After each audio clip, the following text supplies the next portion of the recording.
Hi mga ka-Bible, Thursday today at meron akong Bible verse na gustong i-share sa inyo ngayong araw from the book of Mateo chapter 28 verse 16 hanggang 20.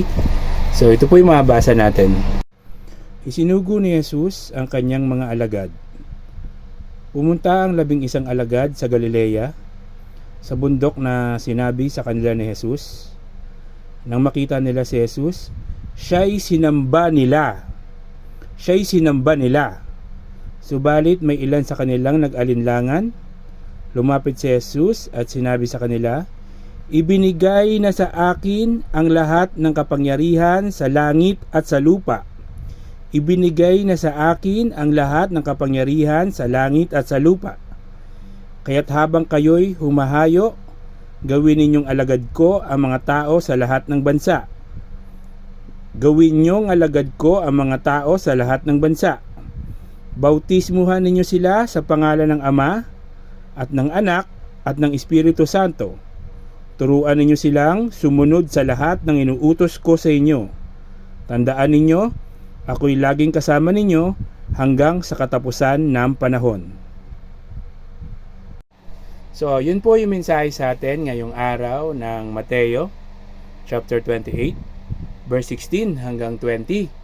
So, keep safe, God bless, always remember, Jesus loves you. Bye-bye!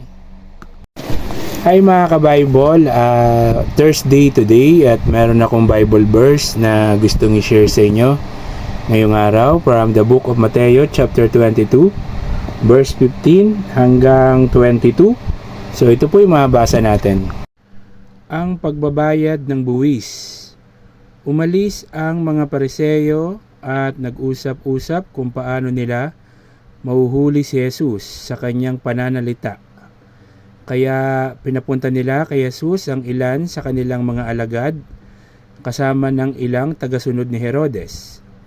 Sinabi ng mga sugo, "Guro, nalalaman namin kayo'y tapat at itinuturo ninyo ng buong katotohanan ang ibig ng Diyos na gawin ng mga tao. Wala kayong itinatangi sapagkat pareho ang pagtingin ninyo sa mga tao. Ano po ang palagay ninyo? Naayon ba sa kautusan na magbayad ng buwis sa emperador o hindi?" Alam ni Jesus ang kanilang masamang layunin, kaya't sinabi niya, "Kayong mga mapagkunwari, bakit nais ninyo akong hulihin? Ipakita ninyo sa akin ang isang salaping pambuwis." At ipinakita nga nila ang isang salaping pilak. "Kaninong larawan at pangalan ang nakaukit dyan?" tanong ni Jesus.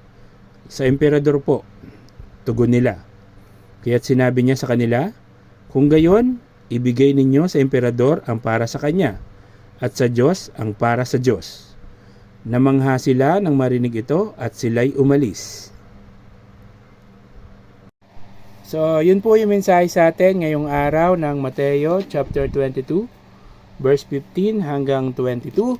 Sana po is nagustuhan nyo ang ating Bible verse ngayong araw, at kung nagustuhan nyo, follow my FB page, like and share the videos, at subscribe din kayo sa aking YouTube channel. So keep safe, God bless, always remember, Jesus loves you. Bye-bye!